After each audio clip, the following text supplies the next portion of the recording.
Сайн байцгаана уу залуучуудаа. Ингээд MJL радио Zcom сайтад зочилж байгаа залуус та бүхэндээ жирийн миний би энэ өдрийн мэндийг хүргэж байна.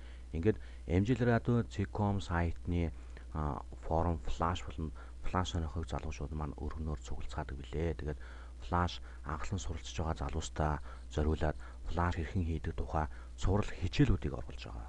За ингээд түрүүчийнхаа дугаараар та бүхэндээ MJL радио Zcom сайтнаас флаш хийдэг жижиг програмыг яаж татах хэрхэн өөрийнхөө компьютерт суулгадаг талаар заасан билээ. Тэгээд энэ удаагийн дугаараараа та бүхэндээ энэ програм дээр тулгуурлаад флаш хэрхэн хийдэг талаар та бүхэндээ зааж өгье.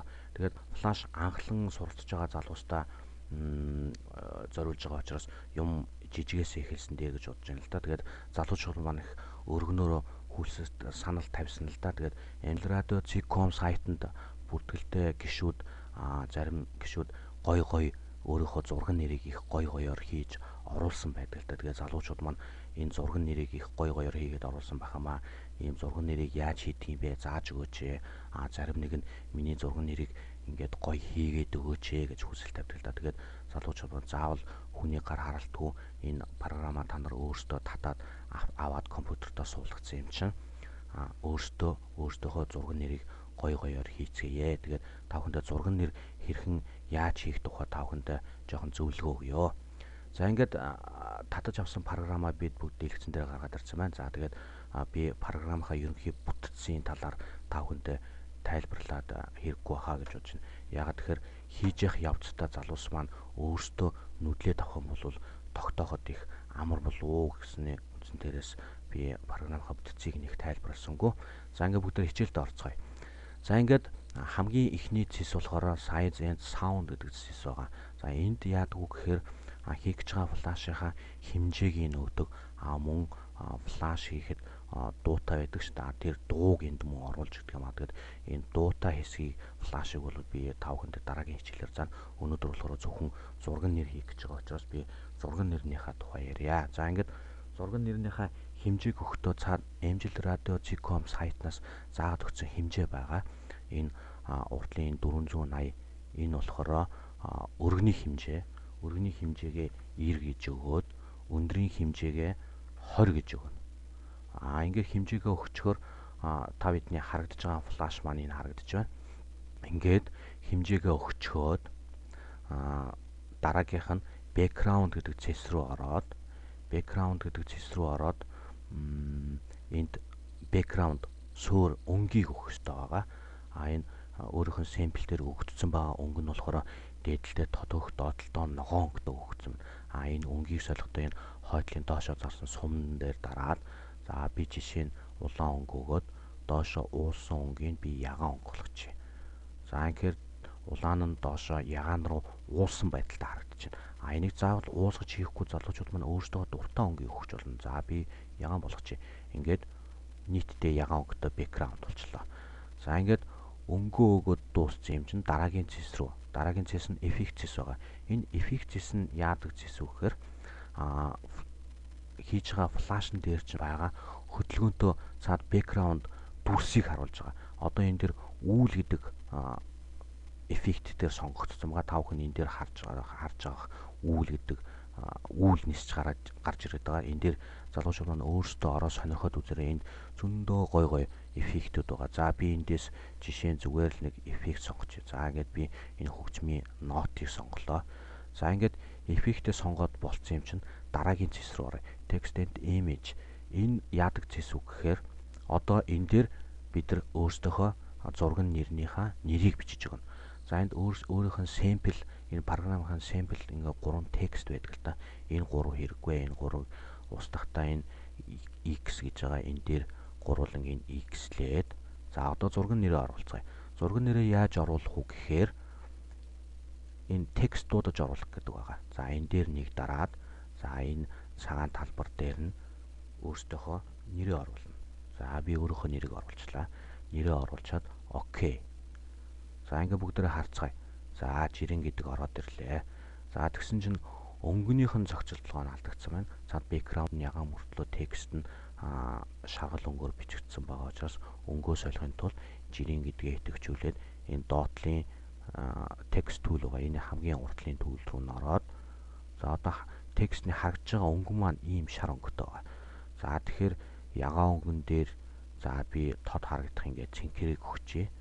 За жирийн гэдэг маань цэнхэр болчлоо. Тэнгүүтээ би болд болгоод налуу болгоод эндээс текстний фонтоо сольж болно бас. За эндээс би фонтоо соллоо. За би жирийн байдаг нэгэн фонт хийчихье. За ингээд фонтоо хийсэн чи энэ үсэг маань хоошоо гараад текст маань жоохон томдсон байна. За тэгвэл бүгдээрээ жоохон багасгачихъя. За би 18 дээр тавилаа. За ингээд текст маань хэмжээнд болсон байна. За ингээд окей. За одоо дараагийнх нь яах вэ гэхээр жирийн гэж уурсаж гарч ирж байгаа энэ эффект байгаа шүү дээ. Энэ эффектийг бүгдээрээ солилцгоё. За ингээд фонт гэдгийн хойдлын эффект гэдэг рүү ороод энд болохоор бичсэн текстийг янз янзын эффектэд оруулах ийм олон янзын гой эффектүүд байгаа. За ингээд энэ эффектүүдээс за би нэг эффект сонгочихъя. За star гэдэг эффект сонгосон чинь однууд гарч ирээд тэгээд жирийн гэдэг гарч ирнэ. За ингээд тав хүмүүс энэ эффектнүүдээс өөрийн гэсэн дуртай эффектүүдээ сонгоод оруулчаарай. За би зүгээр л нэг жишээ болгоод нэг эффект оруулсан шүү. За ингээд жирийн гэдэг нэрээ хийгээд дуусчлаа. Одоо тэгэхээр энийг бүгдээр хадгалцгаана. Яаж хадгалах уу гэхээр энэ урдлын цэснүүдээс хамгийн доотлол руу н ороод за энд ингээ гараад ирлээ. За энэ хамгийн дээдл дээр нь дараад одоо энэ дээр таны хийж байгаа флашыг хадгалах байдал нь харагдаж байна. За энэ хамгийн дээдлийн SWF өргөтгөл нь болохоор хөдөлгөөнтэй болон дуута флашыг хадгалах өргөтгөл байдаг. Энэний талаар би та бүхэндээ дараагийнхаа хичээлээр заана. Өнөөдрийн зургийн нэрээ хадгалахын тулд энэ ямар ч дуугүй учир зөвхөн хөдөлгөөнтэй зураг дүрс учир GIF өргөтгөлөөр хадгалагдана. За ингээд GIF өргөтгөлөөхөө урдлынхыг ингээд сонгоод окей. За одоо ингээд хаана хадгалах вэ гэдэг нь маань гарч ирж байгаа. За ингээд хаана хадгалах уу гэдгээ залгууч аваад өөрөөсөө сонгож аваад хадгалчаараа. Ингээд хадгалахаас өмнө эндээ нэрээ өгцгөөнө. За би нэрийг өгөөд save. За хадгаллаа.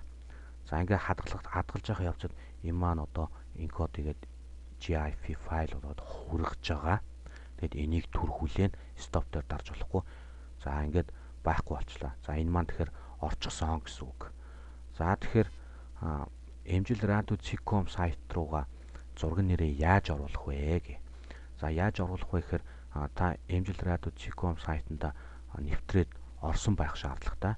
Тэгээд орчоод энэ хамгийн урдлын хувийн мэдээлэл бол аккаунт байгаа.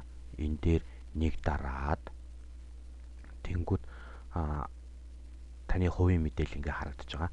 Хувийн мэдээлэлээ гишүүний мэдээл өөрчлөх гэдэг дээр дараад за тэнгүүд ингээд ороод ирж байна. За зургийн нэрээ хаана яаж оруулах вэ гэхээр зургийн нэр гэдгийн ард энэ түрүү миний хэлээд байсан хэмжээ нь энд байж байгаа байхгүй. Өргөний хэмжээ нэр 90, өндрийн хэмжээ нь 20. За энэ дээрээ дараад зурга хаана байгаагаа оруулаад за зурга идэвхжүүллээ. Open хийгээд за ингээд зураг чи ингээд ороод ирчлээ. За одоо энийг emjil.com сайтны сервер рүү хуулна. За оруулах гэдэг товчон дээр дараад тэгээд хамгийн сүүлийнх нь шат нь алхам нь юу болох вэ гэхээр энэ хамгийн доор байгаа оруулах гэдэг товчон дээр дараад за ингээд өнөөдөр таны emjil.com сайтанд нэвтэрж орсон нэр маань бэлэн боллоо. Одоо ингээд та ийм гоё нэртэй боллоо.